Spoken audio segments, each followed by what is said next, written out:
Bonjour à tous et bienvenue dans les Royaumes de Caire. Alors aujourd'hui, nouvelle vidéo, une vidéo attendue, c'était mon débriefing du tournoi que j'ai fait dimanche passé par équipe à l'Auberge des Gobes. Alors déjà, un grand merci à eux pour leur accueil, qui était vraiment très chouette, très chaleureux. Vous pouvez déjà d'ores et déjà compter sur moi pour le prochain, ça c'est sûr. Donc voilà, donc comment ça va se profiler un peu cette vidéo. Donc déjà, je vais vous montrer, ce sera à chaque fois avec des photos. Donc j'ai fait quand même pas mal de photos pendant le tournoi. On va poser aussi, un peu dire les gros plus, parce que ça a été vraiment un excellent tournoi, et les quelques points à travailler, mais qu'on a déjà discuté ce jour-là directement de mon point de vue évidemment. Et alors voilà, un peu expliquer mes parties, un peu expliquer le tournoi et ainsi de suite. Alors déjà les gros plus, parce que je pense que c'est vraiment le plus important et à souligner pour ce club donc que je ne connaissais pas. J'avais déjà vu deux trois membres lors du Belgium Championship et donc vraiment énorme accueil. Vraiment chaleureux, génial, tout le monde vient dire bonjour, c'était vraiment cool, on s'est senti directement accueillis et pas mis à l'écart, oh mon dieu, des gens qu'on ne connaît pas du tout, ça c'était vraiment chouette. Tous mes adversaires et toutes les parties de mes deux potes qui sont collègues, qui ont joué avec moi, je perds mes mots, en fait tout le monde a été super chouette, on a accueilli avec une petite cook offerte, donc très très bien. Moi j'ai pris un petit pain au chocolat, il y avait des croissants aussi, il y avait du café, il y avait du jus d'orange. Pendant toute la journée, il y a eu de quoi boire à chaque fois, frais et tout, ça c'était vraiment chouette. Le sandwich, mine de rien, qui était compris dans le prix, était très bon. Donc ça c'est pas mal parce que souvent les dimanches, trouver des bons sandwichs c'est plutôt difficile. Là, les sandwichs c'était vraiment bon. Donc voilà, donc vraiment super accueil, c'est vraiment très très chouette. Le tournoi en lui-même par équipe de 3, donc j'ai bien aimé le format, c'était pas mal, avec quelques petites surprises dans le déroulement du tournoi. Alors je vais m'expliquer. Première petite surprise déjà, c'était le système de cotation. En fait on était parti ici, donc moi je ne le nous on le savait pas. Thomas avait un peu quelques brides, mais voilà, vu que c'était surtout un tournoi dans le club avant une dernière mise en bouche, on va dire, un dernier test de tournoi avant qu'il se lance dans les tournois sur T3. Donc nous, on avait réussi à avoir une place parce qu'il manquait une équipe. Et qu'on l'avait dit à Thomas, tiens, n'hésite pas à te renseigner. Et du coup, on a eu une équipe qui est montée. Donc c'était un système de points à l'américaine. Donc c'est-à-dire que vous gagnez 50 à 0 ou 22 à 21, eh ben, vous gagnez 20-0. En fait, c'est le système purement dans le livre de règles. C'est-à-dire, si vous avez une victoire majeure, c'est-à-dire si vous avez plus de points que votre adversaire, vous gagnez 20-0. Si vous avez le même nombre de points, mais que vous avez réussi plus de tactiques de bataille, c'est une victoire mineure, donc 15-5. Et si vous avez le même nombre, c'est une égalité 10-10. Alors déjà, ça change la manière de jouer. Parce que ça veut dire que y a des armées qui pourraient revenir sur le devant de la scène en faisant ça, parce que certaines armées ne sont pas là pour faire des énormes scores, mais voilà, ici il ne faut juste gagner que d'un point, et bien faire ses tactiques de bataille. Donc déjà, c'est une autre vision qu'on joue. Deuxièmement, c'était pas spécialement, en fait, si une équipe gagnait, elle n'avait pas spécialement, j'ai envie de dire, allez, vous gagnez vos trois parties, par exemple, donc c'était en trois manches. C'est pas parce que si vous allez gagner vos trois parties que vous êtes absolument premier. Je m'explique. Vous avez gagné vos trois parties vu que, on va dire, c'était, en fait, les points étaient additionnés, c'est-à-dire que si on fait deux fois 20-0 et une fois 0-20, on avait 40. C'est-à-dire qu'on peut très bien gagner nos trois manches en faisant 40-20, 40-20, 40-20 et arriver à un total de 120. Mais une équipe peut très bien faire perdre la première 40-20, avoir 20 points, et puis faire 60-0, 60-0, faire 140 points et être devant nous au classement. Donc déjà, ça c'est quelque chose de très intéressant à voir, surtout qu'aux États-Unis, quand ils font ça, généralement, ils bloquent la finale, ou ils bloquent les demi-finales, le top 4, pour qu'ils ne sachent pas être rattrapés par des sous-marins. Donc, ça permettait aussi d'ouvrir le fait que même si vous perdiez la première ronde ou la deuxième ronde, vous pouviez toujours faire un gros top. Donc ça, c'est vraiment bien. Si on arrivait à égalité, ce qui est arrivé à lors de ce tournoi par exemple, avec le même nombre de points à la fin des trois rondes, c'était à l'équipe qui a fait sur tout le tournoi le plus de tactiques de bataille. Donc ça a bien mis en avant les tactiques de bataille. Donc c'est assez cool parce qu'il y a des armées qui peuvent bien faire les tactiques de bataille. Il y a des armées qui en ont reçu des chouettes dans leur Battle Tome ou dans les White Dwarfs. Donc voilà. C'était une autre façon de faire. Moi j'ai trouvé ça très intéressant. En équipe, je ne vois pas ce format en fait sur un jour, donc 3 parties, je ne le vois pas sur un tournoi en solo, mais en tournoi par équipe, pourquoi pas, ça peut être intéressant, ça change, ça oblige les gens aussi à plus réfléchir. Donc ça c'est déjà un gros plus, voilà, peut-être meilleure communication dans le sens où ben, c'est vrai qu'on ne savait pas spécialement. En fait, là où ça a posé un petit peu de problème, c'est lors du premier scénario, du tout premier scénario en fait. Le tout premier scénario, c'était celui où on pouvait gagner automatiquement à partir du tour 3 si on contrôlait tous les objectifs.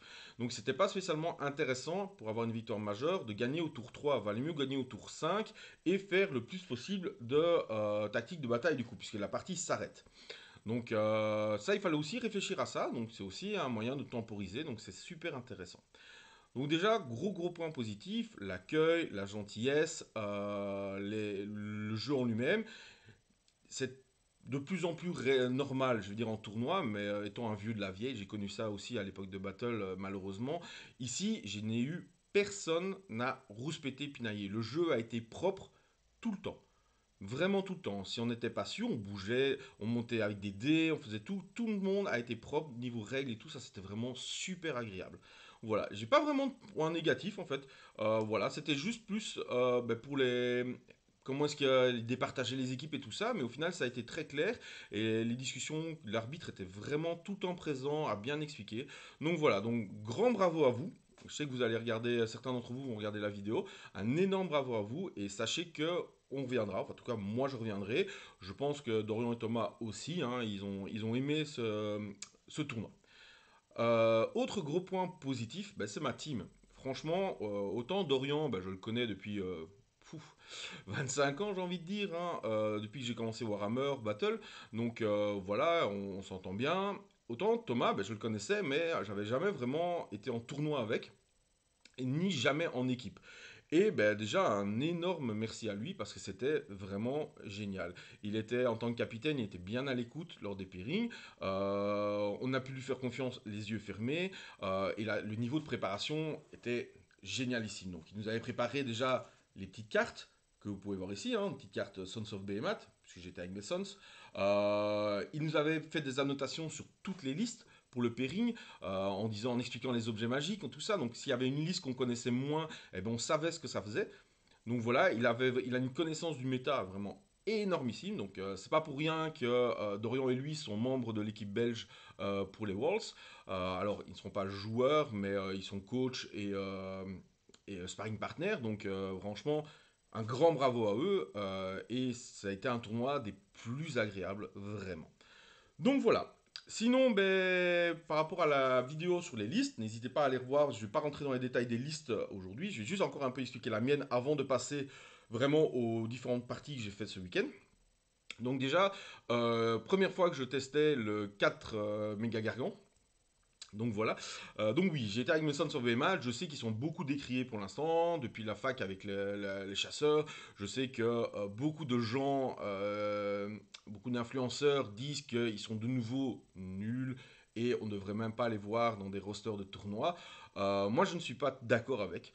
Je ne suis pas d'accord avec dans le sens où oui, c'est vrai qu'il y a un risque d'apporter des points à vos adversaires, clairement, hein. Si on vous tue vos méga gargants, ça va rapporter 1 ou 2 points à votre adversaire en plus. C'est un risque, oui. Maintenant, les armées qui peuvent vraiment abattre des gargants facilement, je dis bien facilement parce que tout le monde peut abattre un gargant, mais facilement, ben, c'est souvent les armées qui sont chassées aussi. Et donc qui ne rapportent pas de points. Donc voilà, je pense que effectivement les Sons of Behemoth ont diminué dans le classement de la méta. Ça, je n'en disconviens pas et j'en suis heureux personnellement parce que ça va permettre qu'on ne râle plus quand je sors mes Sons of Behemoth.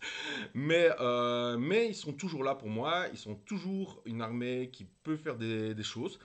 D'ailleurs, si ça vous intéresse, n'hésitez pas à me mettre dans les commentaires si vous voulez que je refasse des petites vidéos justement sur les différentes armées et voir un peu comment est-ce qu'elles ont évolué depuis le début de la V3. Sachant que je vais bientôt tourner ma vidéo pour les Worlds, puisque le pairing sera tiré ce soir en live sur Twitch, une chaîne américaine, à 22 h, que je regarderai évidemment. Et on va bientôt avoir les listes, toutes les listes des pays. Là pour l'instant, tous les pays ont les listes, mais ils ne peuvent pas les partager, parce qu'il y a encore les corrections. Une fois qu'elles sont corrigées, j'aurai toutes les listes et je vais pouvoir faire une vidéo là-dessus. Je ferai aussi une vidéo sur la présentation des différents membres de l'équipe belge AOS. Je vais essayer de regrouper les informations. N'hésitez pas à aller voir sur leurs réseaux sociaux, Twitter, Facebook et ainsi de suite. Pour l'instant, ils partagent de chouettes petites vignettes là-dessus. Donc je ferai une vidéo là-dessus. J'essaierai d'avoir un membre ou deux peut-être de la team s'ils veulent bien. Je sais que Dorian est chaud pour le faire. Donc voilà, donc pourquoi pas.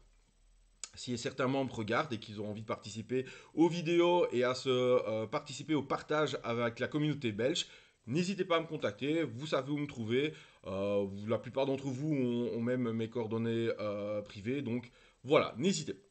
Autre gros point positif qui pourrait passer comme négatif pour, j'ai envie de dire, pas mal de gens, de tournoyeurs, mais qui pour moi a été un énorme plus dans ce tournoi, et j'insiste bien sur l'énorme plus de ce tournoi, c'est les tables de jeu et les décors. Alors, donc vous voyez des vues d'ensemble de la salle, donc on peut voir ici, hein, on discute un peu, donc vraiment cool. C'était vraiment chouette, là on voit toutes les salles. Alors déjà la salle, géniale, parce qu'elle était très grande, très aérée, très lumineuse, et comme il faisait hyper chaud ce dimanche, elle était aussi, il faisait pas chaud dans la salle. Et donc il faisait bien frais, et c'était vraiment agréable de jouer dedans, donc déjà ça c'est un grand bravo d'avoir des belles salles comme ça, c'est vraiment très chouette. Et là, on voit par exemple quelques tables. Alors, il y a quelques tables classiques, j'ai envie de dire, hein, comme voilà, la table comme ceci. On voit que c'est classique. Des tables avec des rochers. Là, jusque-là, c'est classique. Voilà, de beaux décors. Tout à chaque fois, les arbitres venaient mettre les objectifs vraiment, vraiment chouettes. Ça a été ma table de la première partie. Alors, première fois que j'ai regardé cette table, j'ai fait ah oui, ah ouais, c'est compliqué. Et en fait, c'est super agréable de jouer sur une belle table comme ça. Alors oui, ça a été compliqué parce que j'ai dû diviser mon armée en deux. Déjà que j'ai pas beaucoup de figurines, j'en ai 4. J'ai déjà dû diviser mon armée en deux. Mais ça a été un vrai bonheur. Vous pouvez voir au milieu qu'il y a quand même un passage pour qu'un socle de Sons of Behemoth passe. Donc très chouette. Donc j'ai bien aimé jouer sur cette table. Et puis les décors sont super quoi. Donc il n'y a aucun souci avec ça. Une belle table de lave. On va voir. Alors, ça, c'était la table avec un petit peu de décor 40K. Mais après, ça passe. Hein. Les Scarven sont partout. Vous savez bien, le clan Skrir, il aime bien tester des trucs. Alors, cette table-là, elle ne paye pas de mine. Mais il y a une armée sylvanette qui va jouer dessus. Et avec les forêts sylvanettes qui aura déjà superment bien peint, je pense que j'ai pris quelques photos. Ça va déchirer. Voilà, des bonnes vieilles tables qu'on ressemble bien. Là, ça a été ma deuxième table de jeu, qui était très chouette aussi. Hop, une autre table de lave. Et voilà. Donc ça, c'était les tables, hop, qu'on pouvait voir. Donc très très bien, très très chouette. Je vois qu'en plus les photos ne le rendent pas spécialement match, c'est vraiment dommage. Mais voilà, ça c'était un gros plus aussi. On a beaucoup d'espace entre les tables, tout était bien. On avait un gros écran géant avec les scores des teams, le temps qui restait. Donc voilà, vraiment super agréable pour jouer. On va passer directement aux premières parties. Voici mon premier adversaire qui s'appelle Christophe. Je prends mes petites notes. Hein. Très chouette aussi, par exemple, ça c'est tout bête. Mais voilà, ça c'était les feuilles de score. Et j'ai demandé à l'arbitre si à la fin du tournoi, en fait, je pouvais les récupérer pour pouvoir justement, comment dire, pouvoir en discuter avec vous sur les vidéos. Et en fait, il m'a dit oui directement, et ça a été vraiment chouette, et il m'a photocopié les feuilles. Donc ça, c'est vraiment génial. J'ai vraiment pu, voilà, maintenant vous dire exactement les notations de ce qui s'est passé et tout, donc c'est plus pratique pour faire un petit débrief. Donc Christophe, mon adversaire, donc de l'équipe numéro 1, en fait joue Nurgle. Comme vous pouvez voir sur la photo, on voit qu'il a un grand immonde, il avait 3 packs de porte-peste, il avait 2 bêtes de Nurgle, il avait Orgoth, Slowpity, donc voilà, il avait des mouches et un perso sur mouche qui arrivait en frappe. Donc vraiment, vraiment très très chouette adversaire, très propre, très cool. On a passé une très chouette partie. Alors la partie, là on voit un peu le déploiement. M'excuserez un peu pour les qualités des photos, mon appareil n'est pas non plus le meilleur. Bientôt j'essaierai d'en racheter un pour la chaîne, ce sera mieux. Alors, on voit ici que j'ai dû diviser mon armée. Alors à la base, je voulais mettre entre mon Gatebreaker et mon Warstomper de droite, on voit une énorme bloquant en fait, et je voulais poser un troisième Gargant là, vraiment faire un flanc fort plutôt que diviser mon flanc.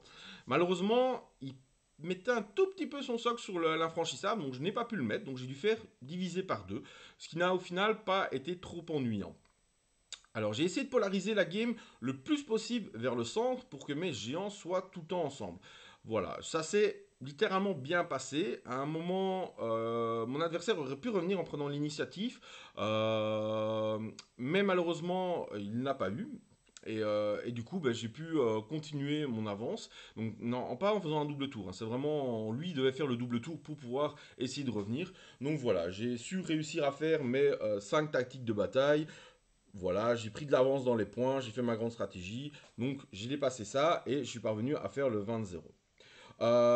Mes partenaires, en fait, on a eu assez, j'ai pas envie de dire facile sur cette partie-ci, mais les scénarios nous allaient bien, puisque c'était les scénarios pour pouvoir, je veux dire, moi j'avais le scénario avec les 3 objets, dont un qui valait à chaque fois plus de points, et mes 2 partenaires jouaient le scénario, hop, avec la victoire automatique.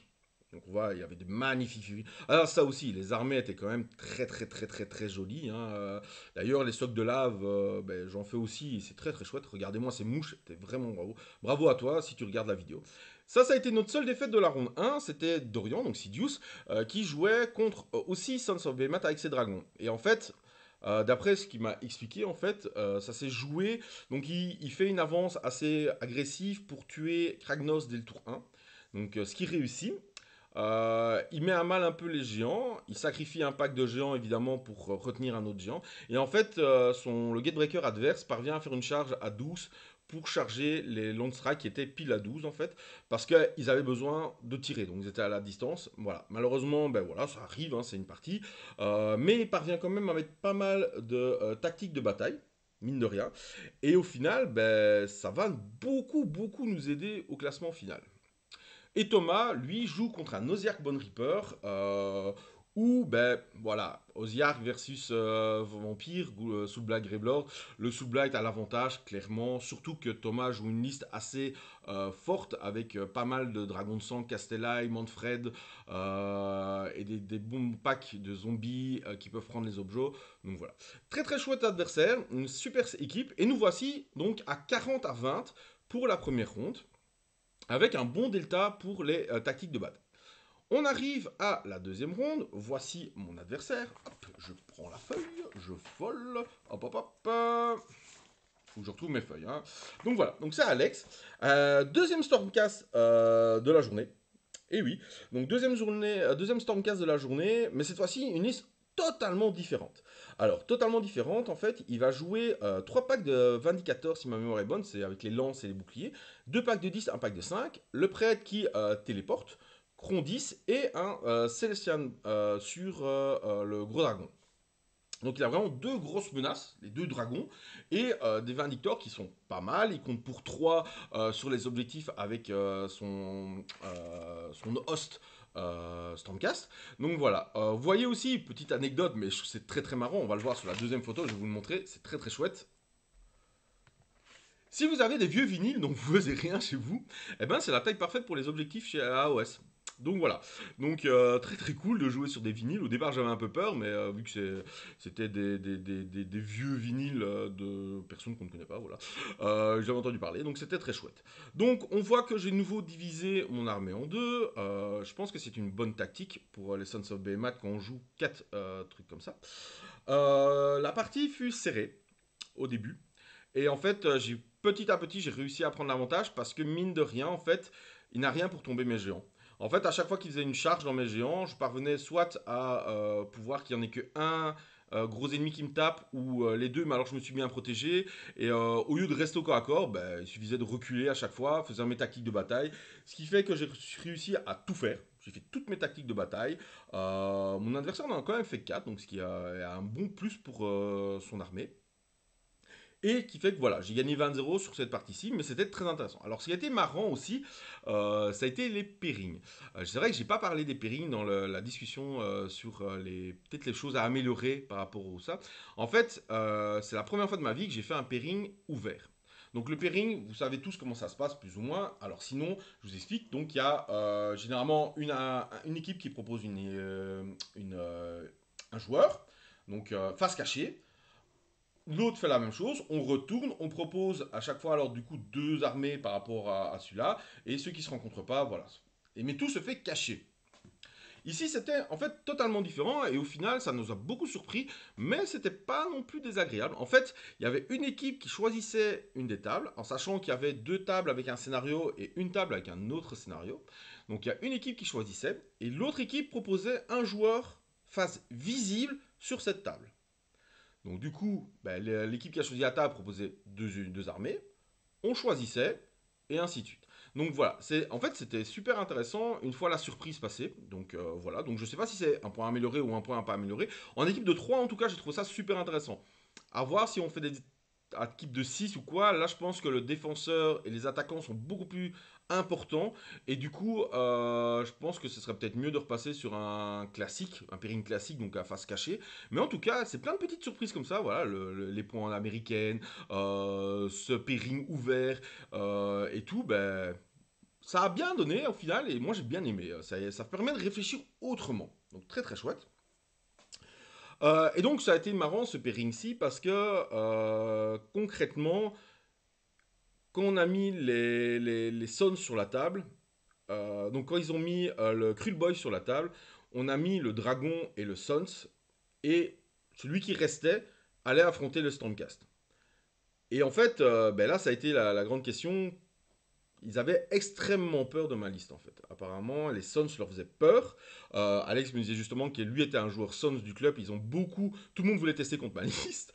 Et du coup, voilà, ils ont, voilà. Au final, le Cruel Boys a été contre le Dragon et le Stormcast contre les Gargants.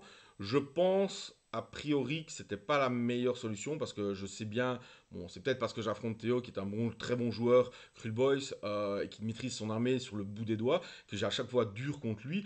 Mais le Crude Boys, ça me faisait peur. Voilà. Au final, ben, notre dragon a complètement roulé sur le Crude Boys. Et moi, je suis parvenu à avoir la victoire, non sans mal. Donc voilà, c'était assez intéressant. Ça, c'était la table justement du Crude Boys contre le dragon, avec un énorme bloquant au milieu. Et on avait en dernière partie du Nurgle contre Thomas et ses sous-blagues Greylord. Voilà. Hop. Et ça, c'était son adversaire. Donc voilà, donc au final on s'en sort, mais cette fois-ci on s'en sort avec un 60-0. Et voici qu'on arrive à la dernière partie où nos adversaires avaient gagné 2 fois 60-0. Donc voilà, c'était vraiment le gros match, hein, on va dire, c'était la grande finale, tout en apprenant du coup à ce moment-là ben, qu'on pouvait ne pas, même en gagnant, ne pas spécialement passer, parce qu'il fallait faire très attention à tout. Donc voilà, donc très chouette.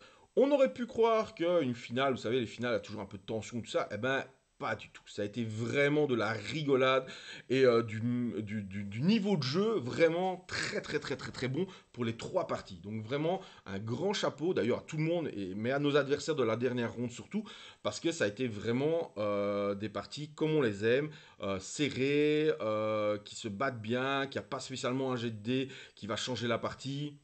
On va revenir à ma partie, mais franchement, c'est pas ça que je vais retenir, au contraire. Donc, j'affronte Pierre, que vous voyez là, qui a été lancé contre le Gargan, contre le Sons of Behemoth, sur le scénario des 3 héros.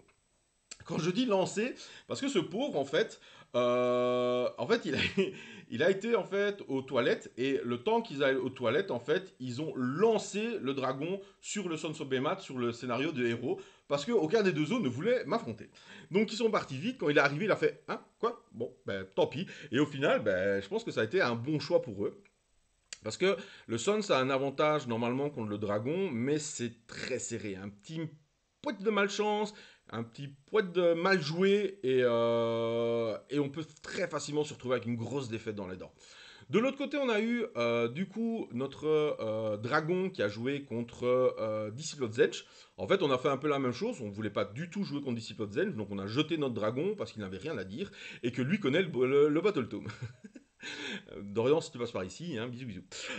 Et enfin, on avait donc le Fire Slayer contre le Sublight. Dans le match-up, Thomas voulait absolument le Fire Slayer. C'était contre celui contre lequel il était sûr de faire une victoire. Donc voilà, donc pairing, bon, on était content du pairing. Donc on va arriver à la partie. Et la partie a été hyper serrée. Ça a été une partie très tactique. Pierre manie sur Dragon sur le bout des doigts. Alors c'est une liste Dragon aussi un peu différente parce que c'est un Knight Draconiste, donc le héros, Et c'est un 4-4-2. On l'appelle l'armée dragon footballistique. Pourquoi? C'est le 4-4-2 et le gardien. Et en fait, il manie super bien son armée. J'ai eu de grandes difficultés. Il n'a pas fait d'erreur. J'ai pas fait d'erreur. Et comme je vous ai dit, ça s'est joué à un rien. Ça s'est joué en fait à une tactique de bataille que j'ai pas su faire. Je remets un peu le contexte. On arrive au troisième tour si ma mémoire est bonne. Je peux regarder d'ailleurs quand je l'ai raté. C'est le troisième tour, tout à fait. Donc troisième tour où j'ai mon général qui est mal en point, qui est au contact avec un dragon où il reste 8 points de vie et un pack de 4 dragons qu'il avait chargé au tour avant. C'est mon tour, je charge avec mon autre Gatebreaker dans ce pack de 4 dragons et je prends tuer une ligne en visant le dragon qui restait que 8 PV. Donc avant de charger, j'ai d'abord ma phase de tir, de magie. Donc magie, je tente le projectile, mais qui ne passe pas évidemment, hein, je n'ai passé aucun sort. Après, je prends tir, donc j'ai 2 tirs sur le dragon tout seul. 3 plus, 2 plus, reine moins 3, 4 dommages. Je rate mes 2 tirs, je fais double 1 pour le blesser. C'est pas grave. J'arrive au contact, au corps à corps. Je fais taper mon général avant qu'il meure. Je booste mon général en faisant qu'il ne compte comme s'il n'y a pas de blessure. Donc il est vraiment à plein potentiel. Et après toutes mes attaques, il reste un point de vie au dragon. Malheureusement, c'est des choses qui arrivent. Et comme je dis, dans une partie hyper serrée, c'est vraiment les petits détails qui font que c'est comme ça. Ce qui fait qu'il parvient à me tuer mon chef. De l'autre côté, j'ai mon Gatebreaker autre qui rentre dans les autres dragons. Et au final, ce qui va jouer aussi, c'est que le fait que j'ai pas réussi à tuer donc ce dragon à 1 PV. Que le tour, donc c'est une unité de dragon en moins. C'est ma tactique en moins que j'aurais. Enfin, ma tactique et unité de dragon en moins que j'aurais pu avoir. Et en plus, quand il a l'initiative le tour après, il fait un dragon. Son dragon a un PV. En fait, il utilise ralliement. Et parce qu'à la base, c'était une unité de 4 dragons. Et il repop un autre dragon. Et donc, ce qui fait que je me retrouve avec moi un géant en moins. Et lui, en fait, une unité en plus. Et du coup, il reprend l'avantage facilement comme ça. Et après, il joue très bien parce qu'il ne va pas chercher mon dernier gargan qui est loin. Il parvient vraiment à faire ses tactiques de bataille. Et ce qui fait que au final, la partie se termine sur un 24-22 pour lui. Et on voit que moi j'ai eu 2 tactiques que j'ai pas su faire. Donc celle-là où je l'ai raté et puis la dernière parce qu'il me restait seulement un gargan, j'aurais pas su faire une tactique de bataille. Et au final, ça se joue à 24-22 et donc ça élève un point pour leur team. Donc tout grand merci pour la partie Pierre parce que c'était vraiment cool. On s'est super bien marré. Petite mention aussi que je disais par rapport au hunt, aux unités chassées, que les gargants c'est bien, mais il faut d'abord les tuer et il faut encore que ce ne soit pas des unités chassées elles-mêmes qui les tuent. Eh bien le Knight Draconis, donc le perso sur dragon, en fait n'est pas dans la liste. Donc lui, il gagne les points. Et donc c'est super bien parce que en prenant, comme il a fait, tuer un monstre ou tuer le général, avec son Knight Draconis, donc il le fait 2 points. Il le fait avec un monstre, c'est 1 point. Il le fait sur une unité, donc il a tué un monstre ce tour-ci, ce qui fait 1 point supplémentaire. Et il a tué le Gatebreaker qui vaut 2 points. Donc on voit que c'est quand même pas mal de points qu'il peut faire grâce à ça. Donc voilà, donc ça c'est par exemple, quand une liste full dragon, quand vous jouez Gargan, faites attention au héros. Que ce ne soit pas le héros qui achève vos géants. Et si vous jouez contre, la même chose. Donc voilà, vraiment très très chouette partie. Dans les autres parties, on voit ici par exemple la Zetch contre le dragon. Dorian s'en est sorti super bien, magiquement bien. Et parce qu'il connaît aussi très bien l'armée de Zen, parce qu'il l'a joué aussi. Et donc il parvient à gagner 20-0 et en faisant toutes ces tactiques. Et, je vous rappelle, moi, j'ai pas fait mes 2 tactiques. Il y a 2 tactiques que j'avais pas fait. Et là, il parvient à que son adversaire ne fasse pas une des tactiques. Donc toujours une tactique en moins. Ce qui fait que quand on calcule, en fait, si on faisait un 40-20 contre eux, on arrivait à exactement ex aequo au même point qu'eux. Et donc, du coup, c'est le nombre de tactiques sur le nombre de tournois qui devait se gérer. Et là, on voit que pour l'instant, on est en retard d'une tactique par rapport à eux, parce qu'à ce moment-là, on avait déjà le calcul à chaque ronde, ça c'était très bien aussi, du nombre de tactiques qu'on avait fait, et on était vraiment à égalité pure. Donc là, on est vraiment à une tactique en moins. Donc tout repose sur la dernière partie, entre les Fire Slayers et les Soulblight Gravelords. Et les Soulblight Gravelords vont complètement raser les Fire Slayers, les empêchant de marquer 2 tactiques, 2 ou 3 tactiques sur la partie, ce qui nous propulse évidemment.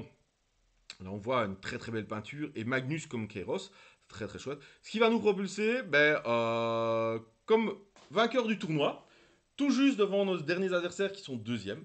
Et voilà, donc déjà hyper content de ce tournoi, hyper content de toutes les personnes qu'on a pu rencontrer sur ce tournoi. Un grand merci à tout le monde, on sera là la prochaine fois. Donc voilà, c'est l'Auberge des Gobes. Donc si vous êtes du côté de Serein, n'hésitez pas à aller les voir. Voilà, hein, ils ont un groupe privé sur Facebook, donc allez voir, peut-être ils vont poser des questions pour pouvoir admettre dans le groupe, mais ils sont vraiment cool. Donc voilà, ce sera tout pour ce débrief de ce tournoi qui a été vraiment super chouette. Donc comme j'ai dit avant, je vais répéter ici maintenant, mes prochaines vidéos seront sûrement les vidéos sur les Worlds. Donc présentation des listes de tous les pays. Il y a 22 pays, donc ça fera une grosse vidéo. J'espère avoir quelqu'un avec moi pour pouvoir les présenter. Vous avez déjà pu voir quelques listes, par exemple les listes françaises sur la chaîne French War Game Studio. Donc voilà, mais je vais revoir en entier pour vous toutes les listes. Présentation du roster belge, donc ça va être très chouette aussi. Voir un peu qui va nous représenter, qui ils sont et tout ça. Donc ça, n'hésitez pas à aller voir sur les réseaux sociaux. Donc c'est Team Belgium sur Facebook, Twitter. Je ne sais pas s'ils ont un Instagram, mais en tout cas sur Facebook et Twitter, ça vous êtes sûr, vous pouvez Team Belgium AOS, vous pourrez les trouver.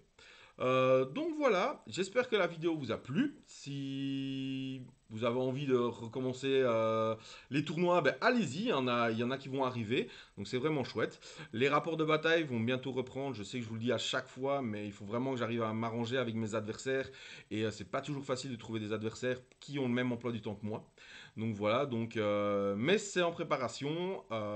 Et aussi bien pour Warhammer Age of Sigmar qu'aussi bien pour Warhammer 40 000. Voilà, et je vous dis à bientôt dans les royaumes.